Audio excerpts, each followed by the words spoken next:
New York অঙ্গরাজ্যের ২/৩ voter মনে করেন এখানকার জীবনযাত্রার ব্যয় এখন সম্পূর্ণ নিয়ন্ত্রণের বাইরে।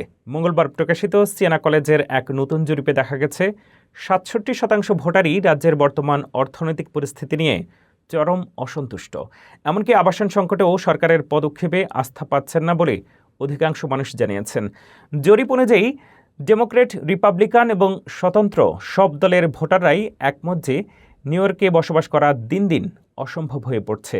আবাসন ও জীবনযাত্রার ব্যয় ছাড়াও অপরাধ দমনে সরকারের ভূমিকা নিয়ে নেতিবাচক মত দিয়েছেন ৫৩% ভোটার। তবে এত অসন্তোষ সত্ত্বেও আগামী নির্বাচনে গভর্নর ক্যাথি হুকুল এখনও সুবিধাজনক অবস্থানে রয়েছেন। তিনি তার রিপাবলিকান প্রতিদ্বন্দ্বী ব্রুস ব্ল্যাকম্যান থেকে ১৬ পয়েন্ট এগিয়ে আছেন।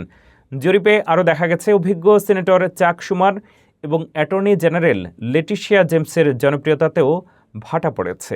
মুদ্রাস্ফীতি এবং আবাসন সংকটই এখন ভোটারদের প্রধান উদ্বেগের কারণ হয়ে দাঁড়িয়েছে।